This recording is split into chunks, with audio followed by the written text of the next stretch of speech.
जय श्री राधे कृष्ण। आप सभी का हमारे YouTube चैनल पे बहुत बहुत स्वागत है।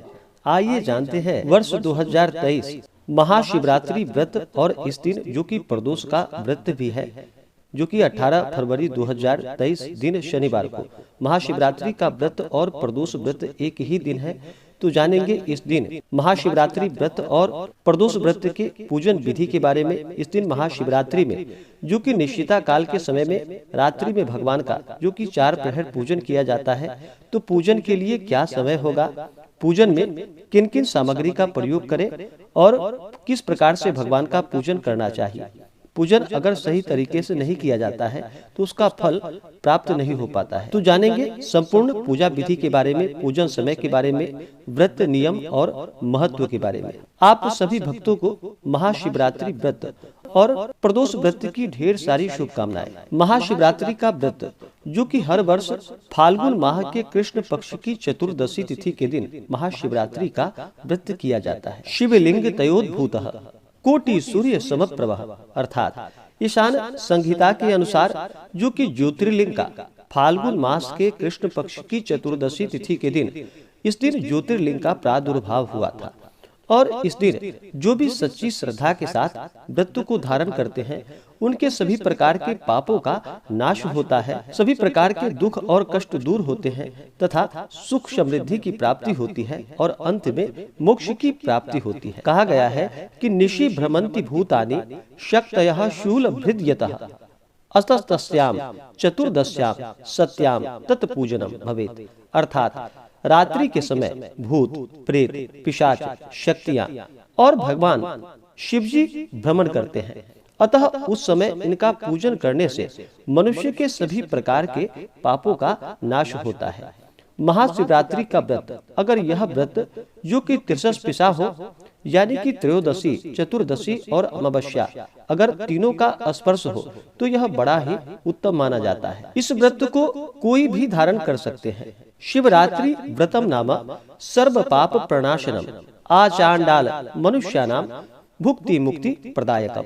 यह सभी प्रकार से जो कि इस व्रत को कोई भी धारण कर सकते हैं, ब्राह्मण क्षत्रिय वैश्य शूद्र स्त्री पुरुष बालक युवा या वृद्ध, कोई भी इस व्रत को धारण कर सकते हैं। इस बार जो कि महाशिवरात्रि और प्रदोष का व्रत एक ही दिन है, जो कि 18 फरवरी 2023 दिन शनिवार को महाशिवरात्रि का व्रत जो कि निशिता मुहूर्त के अनुसार निशिता काल अगर समय चतुर्दशी में प्राप्त होता है उस दिन महाशिवरात्रि का व्रत किया जाता है। और प्रदोष का व्रत जो कि प्रदोष व्यापिनी प्रदोष व्रत को ली जाती है, तो 18 फरवरी को जो कि त्रयोदशी तिथि प्रारंभ समय 17 फरवरी 2023 दिन शुक्रवार रात्रि 11:37 से त्रयोदशी तिथि प्रारंभ है और त्रयोदशी तिथि की समाप्ति जो कि 18 फरवरी 2023 दिन शनिवार रात्रि 8:03 पे त्रयोदशी तिथि की समाप्ति है। तो 18 फरवरी को जो कि शनिवार के दिन रात्रि 8:03 तक त्रयोदशी तिथि है। तो इस दिन जो कि प्रदोष व्यापिनी के अनुसार प्रदोष का व्रत किया जाएगा और चतुर्दशी तिथि प्रारंभ जो कि 18 फरवरी रात्रि 8:04 पे और चतुर्दशी तिथि की समाप्ति जो कि 19 फरवरी 2023 दिन रविवार शाम 4:19 पे चतुर्दशी तिथि की समाप्ति होगी। तो चतुर्दशी तिथि के दिन ही व्रत को धारण किया जाता है। तो निशिता काल समय के अनुसार जो हमें समय प्राप्त हो रहा है महाशिवरात्रि व्रत के लिए वह 18 फरवरी 2023 दिन शनिवार को प्राप्त हो रहा है। तो इस दिन महाशिवरात्रि का व्रत किया जाएगा। प्रदोष व्रत में जो कि भगवान शिव का प्रदोष काल के समय में पूजन करना चाहिए। प्रदोष काल का समय जो कि सूर्यास्त से 1 घंटे पहले और सूर्यास्त के 1 घंटे बाद तक के बीच का जो समय होता है वह प्रदोष काल का समय होता है। तो इस दौरान प्रदोष व्रत में भगवान शिव का पूजन करना चाहिए पूरे विधि विधान के साथ। और महाशिवरात्रि के व्रत में विशेष प्रकार से निशिता काल के समय में भगवान शिव का पूजन करना चाहिए। चतुर्दशी की रात्रि में 4 प्रहर भगवान के पूजन करने का इस दिन विधान है। जो भी सच्ची श्रद्धा के साथ महाशिवरात्रि के व्रत में भगवान का रात्रि 4 प्रहर पूजन करते हैं, व्रत के दौरान नियमों का पालन करते हैं, जागरण आदि का कार्य करते हैं, तो उनके सभी प्रकार के पापों का नाश होता है। तो 18 फरवरी को सूर्योदय का जो समय है सुबह 6:30 और सूर्यास्त शाम 5:53। तो प्रदोष व्रत करने वाले को जो कि भगवान के पूजन के लिए जो समय होगा वह समय शाम 4:53 से शाम 6:53 तक भगवान शिव का जो भी प्रदोष व्रत करने वाले हैं इस समय में भगवान का पूरे विधि विधान के साथ पूजन करें। महाशिवरात्रि प्रदोष व्रत के दिन नक्षत्र जो कि उत्तराषाढ़ा नक्षत्र शाम 5:42 तक है। उसके बाद फिर श्रावण नक्षत्र। योग जो कि व्यतिपात योग शाम 7:36 तक। उसके बाद वरियान योग होगा। महाशिवरात्रि के दिन जो कि सर्वार्थ सिद्धि योग भी है इस दिन, जो कि शाम 5:42 से अगले दिन सुबह 6:56 तक सर्वार्थ सिद्धि योग होगा, जो कि यह बड़ा ही पुण्य फलदायी और इस दौरान जो कि पूजन आदि का कार्य करना अनंत गुना पुण्य फलदायी माना गया है। इस दिन विजय मुहूर्त का समय जो कि दोपहर 2:28 से दोपहर 3:13 तक होगा। गोधूली मुहूर्त का समय जो कि शाम 6:02 से शाम 6:26 तक गोधूली मुहूर्त समय। और निशिता काल मुहूर्त समय जो कि रात्रि 12:09 से रात्रि 1 बजे तक निशिता काल मुहूर्त का समय होगा। इस दौरान भगवान शिव का जो कि पूरे विधि विधान के साथ पूजन करना चाहिए। प्रदोष व्रत के दिन जो कि राहु काल का जो समय है वह समय महाशिवरात्रि और प्रदोष व्रत के दिन सुबह 9:21 से सुबह 10:46 तक जो कि राहु काल का समय है। तो राहु काल समय के दौरान कोई भी शुभ कार्य या नया कार्य या पूजन आदि का कार्य नहीं करना चाहिए, यह लाभप्रद नहीं होता है। राहु काल समय छोड़ करके ही पूजन आदि का कार्य करना चाहिए, यह पुण्य फलदायी होता है। अब भगवान शिव के पूजन के लिए जो महाशिवरात्रि में 4 प्रहर भगवान शिव का पूजन किया जाएगा वह पूजन का जो समय होगा, पहले प्रहर का जो पूजन किया जाएगा महाशिवरात्रि के दिन यानी कि 18 फरवरी 2023 दिन शनिवार को पहले प्रहर पूजन का समय शाम 6:40 से रात्रि 9:46 तक।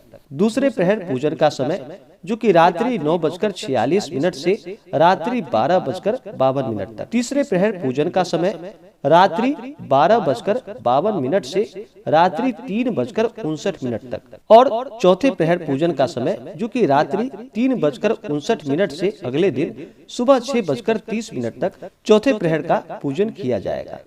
जो भी महाशिवरात्रि या प्रदोष का व्रत करते हैं उन्हें इस दिन जो कि दिन रात्रि उपवास रहते हुए व्रत को धारण करना चाहिए। प्रदोष व्रत में भगवान शिव का विशेष प्रकार से प्रदोष काल के समय में पूजन करना चाहिए और व्रत का पारण जो कि अगले दिन जाकर के सूर्योदय होने के बाद व्रत का पारण प्रदोष व्रत में किया जाता है। और जो भी महाशिवरात्रि का व्रत करने वाले हैं, महाशिवरात्रि के व्रत में जो कि भगवान शिव के पूजन में अन्न ग्रहण नहीं किया जाता है, इस बात का ध्यान रखें। आप इस व्रत को जो कि निर्जला रह करके भी व्रत को धारण कर सकते हैं, या यह संभव ना हो पाए तो एक समय फलाहार ग्रहण करके भी इस दिन पूजन आदि का कार्य कर सकते हैं, या फिर यह भी संभव ना हो पाए तो सिंधा नमक का प्रयोग करते हुए साबूदाना आदि का प्रयोग करना चाहिए। बहुत से जगहों पर जो कि महाशिवरात्रि के दिन प्रसाद के रूप में खिचड़ी भी बांटा जाता है, तो उसका भी अगर आप हर वर्ष करते आ रहे हो तो उसे भी आप ग्रहण कर सकते हैं। इस व्रत को सभी जगह मनाने की अपनी अपनी परंपरा है, तो आप अपनी अपनी परंपराओं के अनुसार और अपने अपने जगह के अनुसार इस व्रत को धारण करें। तो आपका जहां तक सामर्थ्य हो आप उपवास रह करके या एक समय फलाहार आदि ग्रहण करके इस दिन भगवान का जो कि दिन में और रात्रि में 4 प्रहर पूरे विधि विधान के साथ महाशिवरात्रि के व्रत में पूजन करना चाहिए। जो भी व्रत धारक है उन्हें चाहिए कि 18 फरवरी 2023 दिन शनिवार को जो कि सुबह ब्रह्म मुहूर्त में उठ करके नित्य क्रियाओं से निवृत्त हो करके गंगा नदी आदि में स्नान करना चाहिए। अगर गंगा नदी में स्नान करते हैं तो इसका अनंत गुना पुण्य फल प्राप्त होता है। वहाँ पे स्नान ना कर पाए तो घर के नहाने के पानी में ही थोड़ा सा गंगा जल मिला करके माता गंगा का स्मरण करें और स्नान करें। उसके बाद फिर शुद्ध वस्त्र धारण करके व्रत का संकल्प लेना चाहिए और इस दिन भगवान का जो कि सुबह के समय में पूजन करना चाहिए। और फिर जो भी प्रदोष व्रत करने वाले हैं उन्हें प्रदोष काल के समय में यानी कि शाम के समय में पूजन करना चाहिए।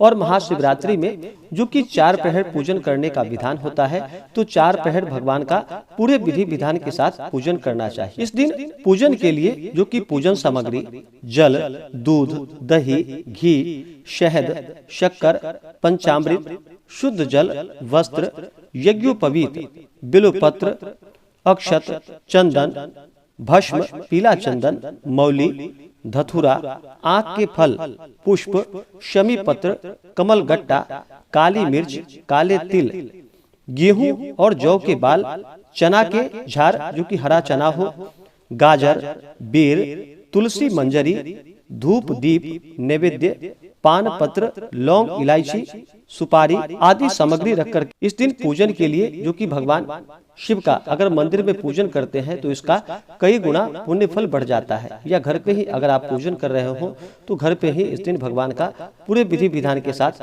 फोटो या प्रतिमा को स्थापित करके पूजन करना चाहिए। अगर आप किसी भी देवता का पूजन करते हैं तो सामग्री जब भी भगवान के ऊपर चढ़ाते हैं तो एक एक करके सामग्री चढ़ानी चाहिए और कर्म के अनुसार ही भगवान को सभी पूजन आदि का वस्तु जो भी है उन्हें अर्पित करनी चाहिए। किसी भी प्रकार के पूजन या व्रत में सबसे पहले भगवान गणेश जी का पूजन किया जाता है, तो सबसे पहले इस दिन भगवान गणेश का पूजन करें। अगर आप घर में कर रहे हो या मंदिर में कर रहे हो तो भगवान के पूजन के लिए इस दिन पूर्व या उत्तर दिशा की ओर मुख करके बैठना चाहिए। कुशा के आसन आदि का प्रयोग करना चाहिए। सबसे पहले भगवान गणेश जी का पूजन कर ले, उसके बाद भगवान शिव के पूजन में जो कि सर्वप्रथम नंदी देव का पूजन करना चाहिए। तो नंदी, श्रृंगी, भृंगी, कृतमुख, कुबेर, सर्प आदि का पूजन करना चाहिए। भगवान शिव का जब भी पूजन किया जाता है तो साथ में शिव परिवार का भी पूजन किया जाता है।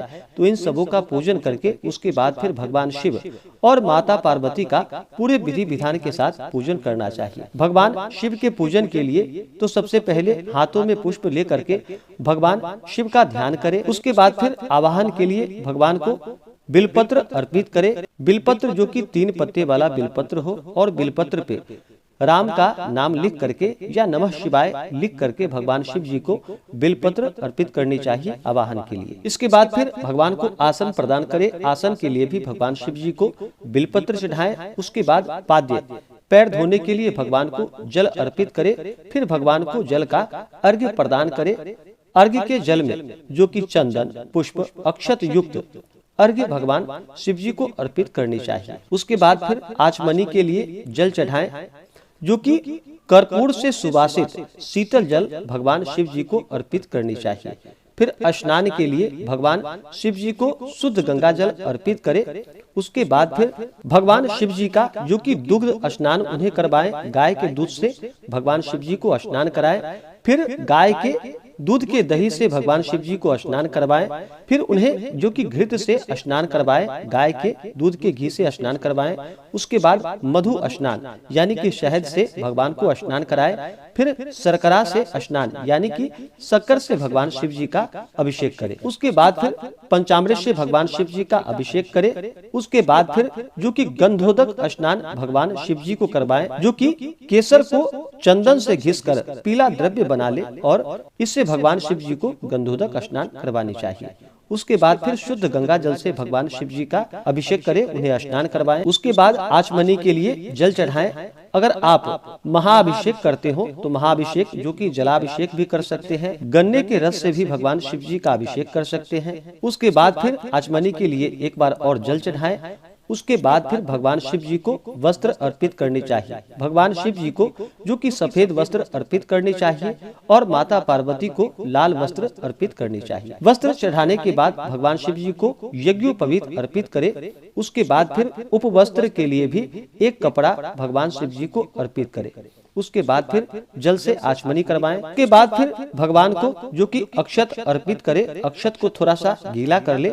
सूखा अक्षत भगवान शिव जी को अर्पित नहीं करनी चाहिए। अक्षत चढ़ाने के बाद चंदन, भस्म आदि भगवान शिव जी को अर्पित करे। उसके बाद फिर भगवान को पुष्पों की माला अर्पित करे। विशेष प्रकार से सफेद पुष्प भगवान शिव जी को अर्पित किया जाता है, तो भगवान शिव जी को सफेद पुष्प अर्पित करे। अगर कमल का पुष्प मिल सके तो कमल का पुष्प भगवान शिव जी को अर्पित करें। पुष्प माला भगवान शिव जी को चढ़ाएं। उसके बाद फिर भगवान को जो कि बिलपत्र अर्पित करे। बिलपत्र 3 पत्ते वाला हो, उस पे राम का नाम लिख करके या नमः शिवाय लिख करके भगवान शिव जी को बिलपत्र अर्पित करें। बिलपत्र चढ़ाते समय आप इन मंत्रों का उच्चारण कर सकते हैं। त्रिदलम त्रिगुणाकारम त्रिनेत्रम च त्रिधायुधम त्रिजन्म पाप संघारम बिल्वपत्रम शिवार्पणम। इन मंत्रों के द्वारा भगवान शिव जी को बिलपत्र अर्पित करे या ओम नमः शिवाय। पुरुष इन मंत्रों का उच्चारण करे और स्त्रियां नमः शिवाय नाम मात्र का उच्चारण करके भगवान शिव जी को सभी प्रकार के पूजन सामग्री अर्पित कर सकते हैं।